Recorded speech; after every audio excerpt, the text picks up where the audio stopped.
Hello students, आज science की class में हम सेकंड चैप्टर अपना स्टार्ट कर रहे हैं, मानव तंत्र। मानव तंत्र आपको पता है कि हमारे जो ह्यूमन बॉडी है वो किससे मिलकर के बनी हुई है? कोशिका से।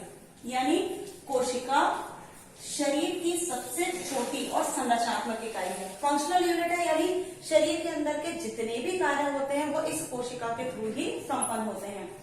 बहुत सारी कोशिकाएं संयुक्त रूप से मिलकर के किसका निर्माण करती हैं? ऊतक का। अब ऊतक एक जटिल संरचना है। जटिल संरचना इसलिए कहा गया है क्योंकि ऊतक में कई प्रकार की कोशिकाएं मिलकर इसका ऊतक का निर्माण करती हैं, इसलिए। अब विभिन्न प्रकार के ऊतक मिलकर के किसका निर्माण करते हैं? अंग का। ठीक है, अंग यानी शरीर हमारा जो है वो विभिन्न प्रकार के अंगों से मिलकर के बना है। शरीर के जितने भी हम अंग की बात करें, पूरी बॉडी के तो हाथ अलग है, पैर अलग है, उंगलियां अलग है, नाक, मुंह, ये सब बॉडी के अंग हैं अलग अलग, और ये संयुक्त रूप से जब मिलकर के आ जाते हैं तो ये पूरा शरीर बनाते हैं। अब अंगों से मिलकर के क्या बनता है? तंत्र। तंत्र यानी सिस्टम। तंत्र जैसे हमारे शरीर में कौन कौन से अंग है? भोजन कहां से हम ग्रहण कर रहे हैं? मुंह से। तो मुंह के अंदर जबड़ा है, जीभ है, भोजन की ग्रास नली है, और आमाशय है, छोटी आंत, बड़ी आंत, ये सब क्या है? अंग। और ये सब अंग मिलकर किसका निर्माण कर रहे हैं? एक तंत्र का। यानी एक पूरा सिस्टम तैयार हो रहा है। और शरीर के अंदर कई सारे सिस्टम है, कई सारे तंत्र है। पाचन तंत्र, श्वसन तंत्र, उत्सर्जन तंत्र, ये सभी क्या है? तंत्र। और ये सभी तंत्र संयुक्त रूप से मिलकर के मानव शरीर का निर्माण कर रहे हैं, यानी ह्यूमन बॉडी का शरीर का निर्माण कर रहे हैं। ठीक है, तो अब मानव तंत्र का हम जब स्टडी कर रहे हैं तो हमें सबसे पहले पता लगाना जरूरी है कि हमारे शरीर के अंदर जो तंत्र है वो बनता कैसे है। यानी कोशिका से ऊतक, ऊतक से अंग बनेंगे, अंग से तंत्र, और तंत्र से हमारा शरीर बनता है।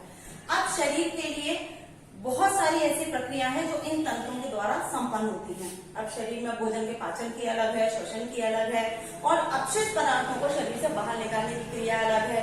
शरीर की प्रत्येक कोशिका तक रक्तों को पहुंचाने की जो प्रक्रिया है वो अलग है।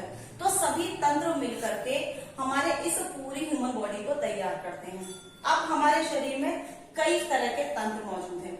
अब जनरली मैं आपको सबसे पहले बताती हूँ मानव पाचन तंत्र। ठीक है, पाचन यानी एक ऐसा तंत्र जिसके अंदर भोजन का पाचन होता है। भोजन का पाचन, हम सभी ऊर्जा के लिए भोजन ग्रहण करते हैं। भोजन में सभी अवयव, कार्बोहाइड्रेट, विटामिन, प्रोटीन, मिनरल्स, खनिज लवण, ये सब, जल, इन सब का हम भोजन के रूप में ग्रहण करते हैं। अब जब इनका पाचन हो जाता है तो हमारे शरीर को जो एनर्जी है वो इन सबके पचने के बाद मिलती है। अब आपने भोजन खा तो लिया, लेकिन अगर वो पचा ही नहीं है तो आपको एनर्जी कहाँ से मिलेगी? आपकी बॉडी का स्टेमिना ही नहीं बढ़ेगा, काम करने की क्षमता ही नहीं आएगी। तो ये सब भोजन का पाचन होता है इस मानव पाचन तंत्र के अंतर्गत। इस मानव पाचन तंत्र को एक डायग्राम के थ्रू हम यहाँ पर आज समझेंगे। ठीक है, मानव पाचन तंत्र में आपने देखा होगा कि आप भोजन को जब ग्रहण करते हो तो जो भोजन है वो सबसे पहले कहाँ पहुंचता है? आपके मुख में, यानी मुंह में भोजन पहुंचता है। ठीक है, अब मुंह में जब आपका ये भोजन पहुंचता है तो आपने जनरली देखा होगा कि आपके जो मुख की संरचना है वो कुछ अलग तरीके की है।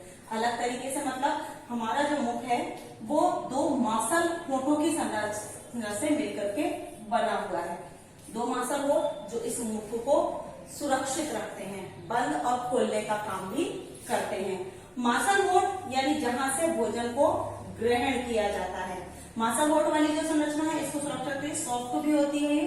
इसके बाद अंदर वाली जो संरचना है वो संरचना कहलाती है आपके जबड़ा, जिसमें दो जबड़े होते हैं, एक ऊपरी जबड़ा और एक निचला जबड़ा, और इन जबड़ों में दांत व्यवस्थित होते हैं। इन जबड़ों के बीच में एक सॉफ्ट लचीली संरचना होती है, चपटी संरचना, जिसको हम कहते हैं जीभ या जीवा। जीवा आगे से तो अनटचेबल होती है, यानी फ्लैट रहती है, लेकिन पीछे का जो इसका भाग है वो फ्रेनुलम लिंगुअल से जुड़ा हुआ होता है। फ्रेनुलम लिंगुअल वाला जो भाग है वो जीभ को जोड़ करके रखता है, जिसकी वजह से जीभ आसानी से ऊपर से नीचे की ओर मूव कर सकती है।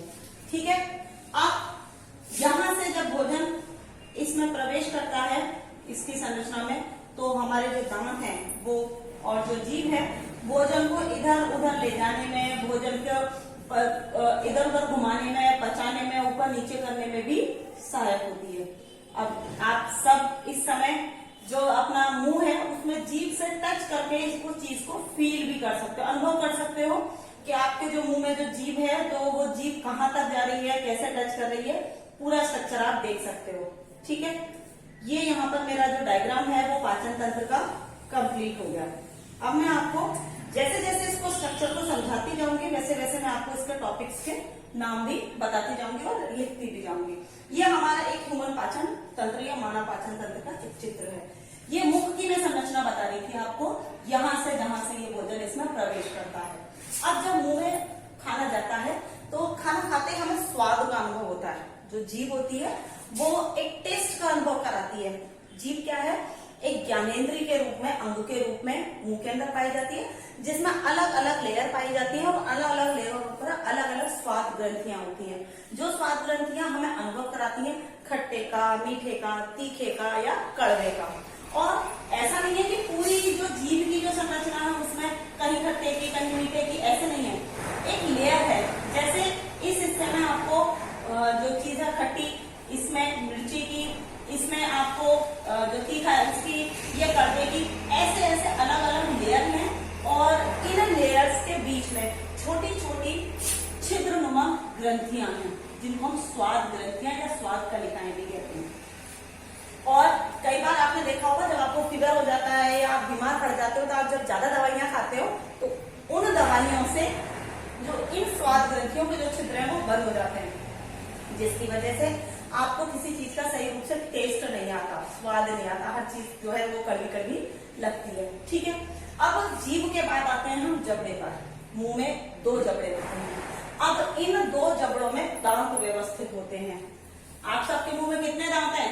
32 है या 20? देख करके बताओ, जरा काउंट करके बताओ कितने दांत हैं मुंह के अंदर।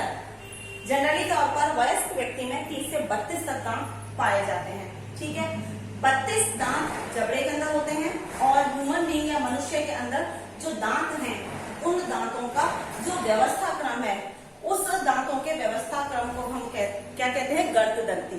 गर्तदंती कहते हैं, गर्तदंती जिसमें दांत फंसे हुए होते हैं। और मनुष्य में 2 बार दांत आते हैं, इसलिए मनुष्य के अंदर दांतों का जो क्रम है उसको हम कहते हैं द्विबार दंती। एक बार के जो दांत आते हैं वो कब आते हैं? बालपन की अवस्था में, जब बच्चा छोटा होता है। उस छोटी अवस्था में जो दांत आते हैं उनको हम कहते हैं दूध के दांत, जो 11 वर्ष की आयु तक बढ़ते बढ़ते बच्चे के तब तक टूट जाते हैं। और इन दांतों की खासियत ये होती है कि जनरली तौर पर ये जैसी बाल्यावस्था के 1 वर्ष की जब आयु होती है तब से उगना आरंभ हो जाते हैं और फिर उसके बाद 10 वर्ष की आयु के बाद ये गिरना आरंभ हो जाते हैं। और लगभग 14 वर्ष तक या 13 वर्ष तक की आयु तक ये पूरे दांत बदल करके नए दांत आ जाते हैं। जो बाद में जो दांत आते हैं 13-14 वर्ष की आयु में, वो जो दांत होते हैं वो परमानेंटली होते हैं। परमानेंटली मतलब वो उखड़ते नहीं है दोबारा, और किसी कारण इन्फेक्शन हो जाए या कोई और प्रॉब्लम हो तो बदल रखते हैं, नहीं तो वो फिक्स रहते हैं। अच्छा, जब ये दांत आ जाते हैं तो आपने देखा होगा कि हमारे जो मुंह के अंदर जो दांत है अलग अलग डिजाइन के, यानी सबकी संरचना क्या है? अलग अलग है। अब मैं यहाँ पर जो डायग्राम ड्रॉ करने जा रही हूँ वो हमारे मुंह के जबड़े का है। जबड़े का मैंने जो पार्ट है वो एक पार्ट लिया है। ठीक है, हमारे मुंह में 4 प्रकार के दांत होते हैं। पहला कृंतक, ठीक है, कृंतक। दूसरा है रग्नक, तीसरा है अग्रचवर्णक,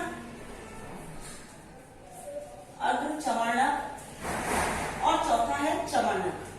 ठीक है, ये 4 प्रकार के दांत हमारे मुंह के जबड़े में पाए जाते हैं। अब पहले नंबर पे आते हैं कृंतक। कृंतक जो दांत है वो जबड़े में, आधे जबड़े की हम बात करें, एक ऊपर का और एक नीचे का। ठीक है, तो इसमें जो इनकी संख्या होती है वो होती है एक जबड़े में 4। यानी यहाँ पर ये मैं आधे जबड़े का डायग्राम आपको ड्रॉ करके यहाँ पर बता रही हूँ। तो ये 2 दांत, कौन से हैं यहाँ पर? कृंतक। ठीक है, और इस जबड़े के इस साइड में भी ऐसे ही 2 दांत व्यवस्थित होंगे, यानी आगे के जो 4 दांत है वो कहलाते हैं कृंतक। तो 4 नीचे और 4 ऊपर होते हैं। ठीक है, ये क्या काम करते हैं कृंतक? भोजन को पकड़ने का, भोजन को काटने का, और सामान्य तौर पर किसी भी चीज को पकड़ने काटने के लिए यही दांत सबसे आवश्यक भी माने जाते हैं। ठीक है, और हमारा जो मुंह का जो आकार है, जो शेप है, उसको भी निर्धारित करते हैं। जैसे देखा होगा दांत जैसे बाहर की तरफ उभरे हुए हैं तो ऊपर का जबड़ा उठा हुआ सा दिखाई देता है, और किन्हीं के इक्वल है तो बिल्कुल इक्वल दिखाई देगा सबका। ठीक है, कृंतक के बाद आता है रदनक। अब रदनक की जो संरचना है वो कुछ अलग तरीके की है, ये कुछ नुकीला सा है, लेकिन ये एक जबड़े में दो ही होते हैं, यानी दोनों साइड एक नुकीले वाले दांत, जिनको हम खूंटा भी कहते हैं। जैसे बच्चे के जब छोटे छोटे जो बच्चे होते हैं उनको जब दांत निकालते हैं तो ये जो दांत होते हैं इनको खूंटा कहते हैं। आगे से नुकीला होता है, शार्प होता है, पैना होता है। अब पैना इसकी विशेषता इसलिए है क्योंकि ये चीजों को चीरने, फाड़ने और कुतरने के काम में भी आता है। ठीक है, इसलिए जैसे कभी गन्ना जब आप खाते हो तो आप साइड के रंग से ही उसको खींच करके खाते हो, मक्का खाते हो तो भी आप साइड से, किसी चीज को तोड़ते हो तो साइड से तोड़ते हो, फ्रंट वाले दांत इसका काम नहीं करते हैं। ठीक है, तो कृंतक के बाद जो रदनक दांत आते हैं, ये रदनक नुकीले होते हैं, खूंटे जैसी संरचना होती है इनकी, और ये चीजों को चीरने फाड़ने के काम में आते हैं। अब बारी आती है अग्रचमर्णक की। ठीक है, अग्रचमर्णक की जो संख्या है वो कितनी है? 2। ठीक है, 2 अग्रचमर्णक, ये थोड़े से चौड़े होते हैं इन दांतों की अपेक्षा, और इनका जो संरचना होती है वो बीच में थोड़ी सी हल्की सी खांच होती है, ज्यादा गहरी नहीं होती, हल्की होती है। अग्रचमर्णक यानी चमर्णक वाले दांतों से पहले आते हैं, और दोनों साइड में 2-2 इनकी संरचना होती है, और ये जो काम है इनका वो है दांतों के सहायता से भोजन को चबाने का। अब जो खांच यहाँ पर दिखाई दे रही है आपको, खड्डे जैसी संरचना, ये संरचना क्या काम करती है कि खड्डे में जब आसानी से भोजन पहुंचता है तो उसको चबाने में हेल्प करती है, जिससे भोजन लुगदीनुमा और सॉफ्ट इजी गोइंग हो जाए। सिलबट्टे पे चटनी बनती हुई कभी देखी होगी कि सिलबट्टे में जो खड्डे होते हैं वो किस काम आते हैं कि भोजन को आसानी से क्या कर सके, पीस सके। जैसे आपको चटनी बनाने जितने इसमें टंच होंगे या खड्डे होंगे उतनी आसानी से उतनी बारीक और अच्छी चटनी बनेगी। अगर खड्डे भरे हुए हैं उसमें खड्डे नहीं है तो आप किसी भी चीज को उस पर नहीं पीस सकते। इसीलिए ये खांच भी हमारे भोजन को पचाने में या उसको लुगदीनुमा या उसको सॉफ्ट बनाने में या उसको चबाने में इजी गोइंग हेल्प करते हैं। दोनों साइड में ये 2-2 होते हैं। उसके बाद बारी आती है चमर्णक की। चमर्णक की जो संख्या है वो 3 है, दोनों साइड में 3-3 पाए जाते हैं। इनमें थोड़ी सी गहरी खांच होती है। अब गहरी खांच इसलिए होती है क्योंकि ये दाढ़ कहलाती है, जिनका मुख्य काम होता है पूर्ण रूप से भोजन को चबाना। ये संख्या में दोनों साइड में 3-3 होते हैं। ठीक है, ये वाले दांत रदनक, ये रदनक, और ये अग्रचमर्णक, अग्रचमर्णक, और ये है चमर्णक। ठीक है, और इस तरीके से ये 4 प्रकार के दांतों का मैंने एक जबड़े में आपको क्रम बता दिया। ठीक, अच्छा, ह्यूमन बीइंग के अंदर यानी एक वयस्क व्यक्ति के अंदर 32 दांत होते हैं, लेकिन एक बच्चे के अंदर जो दांतों का जो संख्या होती है वो होती है 20। यानी इनके अंदर अग्रचमर्णक नहीं पाए जाते हैं, और जो चमर्णक दांत होते हैं वो भी कितने होते हैं? 2। अब दांतों के इस क्रम के बाद मैं आपको बताती हूँ दंत सूत्र। दंत सूत्र यानी डेंटल फॉर्मूला। ह्यूमन बीइंग के अंदर जो दांत पाए जाते हैं अब इसी के आधार पर सूत्र बनता है। देखो, कृंतक कितने हैं यहाँ पर? 2। ठीक है, रदनक कितने हैं? 1। आगे जबड़े का बता रहे हैं हम अभी। अग्रचमर्णक 2 और चमर्णक कितने हैं? 3। 2, 1, 2, 3। ठीक है, ये आधे जबड़े का हुआ। अब इसको आप क्रॉस कर दो और फिर वापस नीचे क्या लिखो आप, और फिर इसको क्रॉस, तो 16 ऊपर के जबड़े में और 16 नीचे के जबड़े में दांत हो जाएंगे, यानी 32 दांत हो जाते हैं।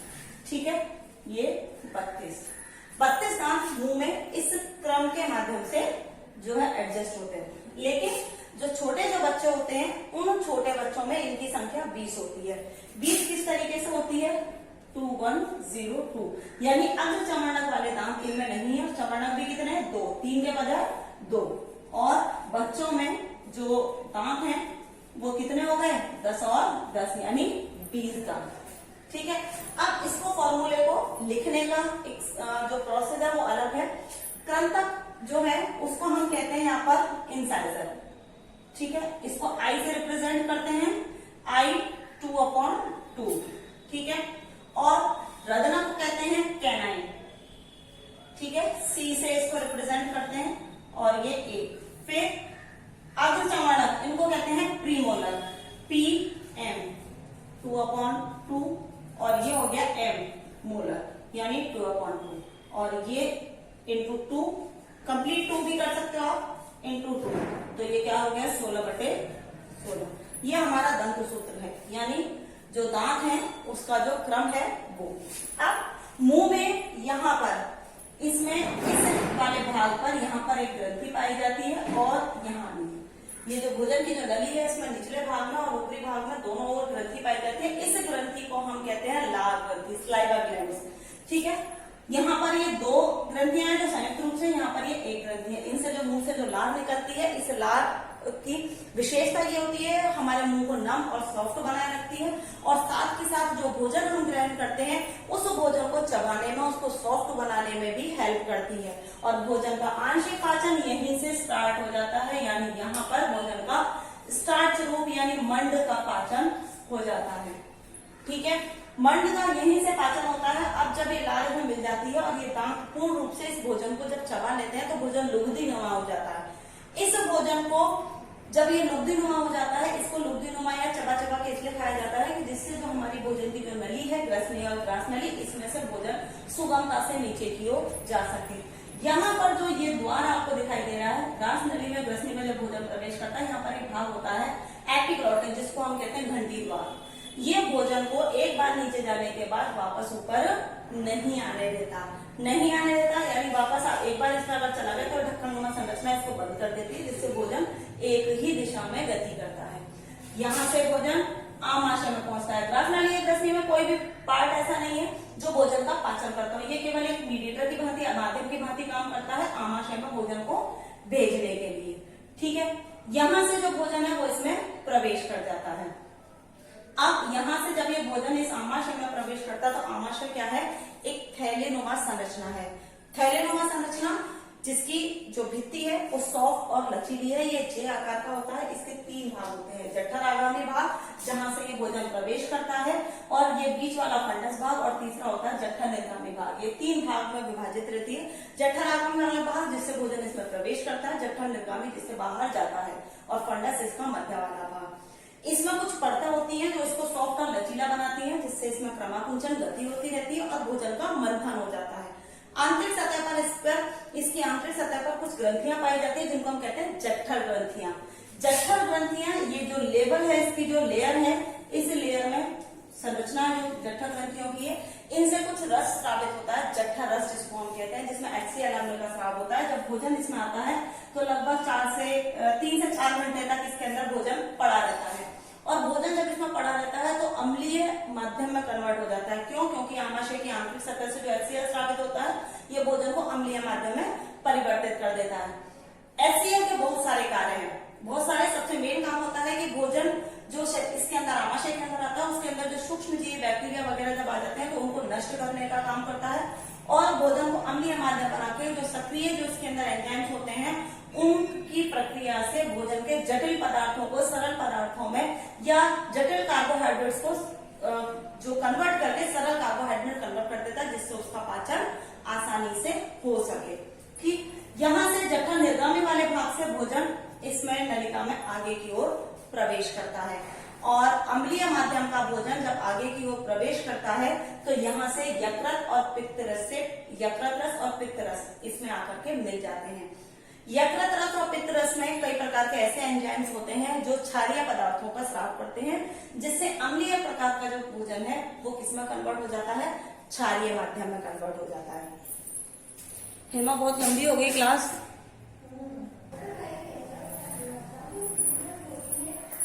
यहाँ हम देख रहे थे कि आमाशय से जो भोजन होता है इसमें ग्रहणी में आकर के प्रवेश करता है, जहाँ से पित्ताशय से पित्त लवण और यकृत से यकृत रस आकर के मिलता है। ये वाला जो भाग है इसका चौथी आंत का, ये कहलाता है ग्रहणी, जिसमें से अग्नाशय रस आकर के मिलता है। ये तीनों रस मिलकर के भोजन के माध्यम को क्षारीय पदार्थों का बना देते हैं, जिससे जो भोजन है आसानी से पच जाता है, या भोजन के जो विभिन्न अवयव है वो पच जाते हैं। छोटी आंत के 3 भाग होते हैं, 3 भाग में बटी हुई होती है ये छोटी आंत, जिसमें एक भाग तो इसका कहलाता है ग्रहणी, दूसरा कहलाता है अग्र बृहदांत, बृहदांत, और तीसरा जो होता है वो होता है बृहदांत। ये 3 पार्ट इसके होते हैं। ये ग्रहणी वाला भाग है, ग्रहणी वाले भाग में जो भोजन का जो पाचन होता है यहाँ से विभिन्न प्रकार के जो एंजाइम्स है या जो रस है वो स्रावित होते हैं और जटिल कार्बनिक पदार्थों को या जटिल पदार्थों को पचा देते हैं। उसके पश्चात ये इसमें अंदर प्रवेश करती है। ये नलिका रूपी लंबी एक संरचना है जो यहाँ पर कुंडलित रहती है। लगभग कितनी लंबाई होती है इसकी? 7 मीटर की लंबाई इसकी मानी जाती है, लगभग अप्रोक्सीमेटली। ठीक है, जो इसमें कुंडलित होकर के इसमें व्यवस्थित होती है। इसकी जो आंतरिक जो सतह है, इसकी आंतरिक सतह पर कुछ इस प्रकार के उंगलीनुमा प्रवर्ध पाए जाते हैं। ये जो प्रवर्ध होते हैं ये इसकी आंतरिक सतह के क्षेत्रफल को बढ़ा देते हैं। क्षेत्रफल बढ़ने से क्या होता है? जैसे ये अधिक मात्रा में पचे हुए भोजन का अवशोषण कर लेती है। कुछ विशेष प्रकार की आंत कोशिकाएं होती हैं जो इसका पदार्थों का अवशोषण करती हैं। अब ये जो उंगलीनुमा प्रवर्ध है, ये प्रवर्ध इसकी सतह के क्षेत्रफल को कैसे बढ़ाते हैं? जैसे आपने देखा होगा कि घर में यदि 1 गिलास पानी फैल जाए और हम बिना लोए वाला कोई कपड़ा उसके ऊपर डाल दो तो उसको कुछ समय लगेगा पदार्थ उसको पानी को सोखने में। लेकिन आप रोएदार कोई कपड़ा ले लो, टॉवल ले लो या टॉवल का जो रुमाल है वो ले लो, आप डालोगे तो वो सारा पानी बहुत तेजी से सोख लेगा। क्यों? क्योंकि उसके अंदर जो धागे हैं जो वो क्या करेंगे? तेजी से पानी सोख। ऐसी जो उंगलीनुमा प्रवर्ध है इसकी सतह के क्षेत्रफल को बढ़ा देते हैं जिससे इसमें अवशोषण की क्षमता बढ़ जाती है और अधिक से अधिक मात्रा में पचे हुए भोजन का अवशोषण कर लेते हैं। पचे हुए भोजन का अवशोषण इसके मध्य वाले भाग में होता है। मध्य प्रधान जो वाला जो भाग है वो पचे हुए भोजन का आसानी से अवशोषण कर लेता है और इसके अंदर उपस्थित जो कोशिकाएं होती हैं पचे हुए भोजन से, यहाँ से रक्त कोशिकाएं पचे हुए पदार्थों को ले जाकर के शरीर के उन भागों तक पहुंचा देती है जहां पर उनकी आवश्यकता होती है। अब इसका अंतिम जो सिरा होता है, इस अंतिम सिरा में बाइल जूस का और कुछ विटामिन का अवशोषण होता है। अंतिम सिरा जो बड़ी आंत से आकर के जुड़ रहा होता है उस भाग में पूरे जो मध्य वाला भाग है उसमें तो हमने आपको बताया कि जो पचा हुआ संपूर्ण पदार्थ है वो अवशोषित होता है, लेकिन बाइल जूस का और यहाँ पर कुछ विटामिन जो होते हैं उनका अवशोषण नहीं होता। तो उसका अंतिम सिरा जो होता है प्रधान का वो उस भाग का अवशोषण करता है।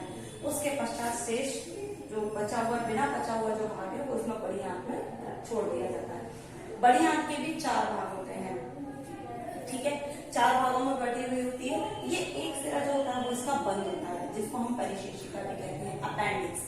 हालांकि इसका शरीर में कोई काम नहीं होता लेकिन फिर भी पचने के पश्चात भोजन के अंदर कुछ विटामिन, प्रोटीन या कुछ ऐसे आवश्यक पदार्थ होते हैं जिनकी शरीर के विभिन्न भागों को आवश्यकता है, इसको आवश्यकता है अपने पोषण के लिए, तो वो उन पदार्थों को अवशोषित कर लेती है और शेष जो पदार्थ है वो इसमें पहुंच जाता है। यहाँ पर शरीर में से कुछ पाचन के पश्चात बिलीरुबिन और बिलीवर्डिन नामक जो पदार्थ होते हैं वो इसमें आकर के यहाँ पर उत्सर्गी पदार्थ के रूप में एकत्रित हो जाते हैं, जिससे जो अपशिष्ट जो पदार्थ है वो पीले कलर का हो जाता है। मल जो होता है हमारा वो पीले कलर का उन्हीं की वजह से होता है। यहाँ पर इसकी भी जो सतह होती है बड़ी आंत है, इसमें भी कुछ इस प्रकार के बलन होते हैं, लेकिन इनके जो बलन की जो संरचना है वो थोड़ी सी दूर दूर और इस तरीके के बलन होते हैं। ये क्या करते हैं? बड़ी सतह की जो आंतरिक सतह है बड़ी आंत की, ये क्या करती है कि अपशिष्ट यानी बचा हुआ जो बिना बचा हुआ जो भोजन है उसके अंदर कुछ जल और जो कुछ खनिज लवण जो होते हैं, अगर शरीर उस बिना पचे हुए भोजन के अंदर उन खनिज लवणों की कुछ मात्रा है जो शरीर के किसी भाग को आवश्यक है या उपयोगी है, तो इसकी सतह उन पदार्थों का अवशोषण कर लेती है और अवशोषण के पश्चात शरीर के उन भागों को पहुंचा देती है। इसकी इस सतह से पदार्थों के अवशोषण के कारण जो मल है वो सूखा और गाढ़ा हो जाता है। गाढ़ा होने के पश्चात इसका जो अंतिम भाग है वो यहाँ पर आकर के खुलता है, मलाशय। मलाशय भी कई स्तरीय वाला भाग है या संरचना है जो एक थैलेनुमा संरचना है जिसमें पेशीय जो कोशिकाएं हैं उनका जाल पाया जाता है, जिससे ये फैलता सिकुड़ता है, जिससे इसके अंदर जो हमारा वेस्ट मटेरियल है, बिना पचा हुआ जो मल है या जो वेस्ट मटेरियल है वो आकर के एकत्रित हो जाता है। एकत्रित हो जाता है और फिर यहाँ से गुदानाल या मल द्वार के द्वारा समय समय पर उस मल को शरीर से बाहर निष्कासित कर दिया जाता है। ये आपका पूरा पाचन तंत्र का आज टॉपिक कंप्लीट हुआ। इस पाचन तंत्र में आज हमने पढ़ा था पाचन तंत्र का स्ट्रक्चर, पाचन के तंत्र के विभिन्न अंग, विभिन्न अंगों का अलग अलग कार्य, यानी भोजन का जब मुख से प्रवेश होता है वहां से अंतिम सिरे तक भोजन के पाचन में कौन कौन सा अंग क्या क्या कार्य करता है, उन पदार्थों को अवशोषित करता है, ये पूरा इस पाचन तंत्र के अंतर्गत आपको समझा दिया गया। अब नेक्स्ट जो हमारा टॉपिक है कि इस पाचन तंत्र में कुछ ग्रंथियां भी होती हैं जो इस भोजन के पाचन में सहायक होती है। ठीक है, यहाँ पर आपके टॉपिक में 3 मेन ग्रंथियां हैं जिसको हम आपको नेक्स्ट अपनी जो क्लास है उसमें समझाएंगे। ठीक है, यहाँ पर जितनी भी जो ग्रंथियां हैं उनकी स्टडी अगले टॉपिक में होगी। तो आप आज का जो हमारा जो टॉपिक हमने पढ़ाया समझाया उसको एक बार बुक से पढ़ लें और स्टडी कर लें। यदि किसी की कोई क्वेरीज हो, कोई क्वेश्चन हो तो वो स्कूल में फोन कर सकते हैं या मुझे पर्सनली कॉल करके इसको बता सकते हैं। ठीक है, और अगर किसी को पूछना है तो वो भी बता सकते हैं। ठीक है, आज की क्लास के लिए इतना मटेरियल सफिशिएंट है आपके लिए। Thank you.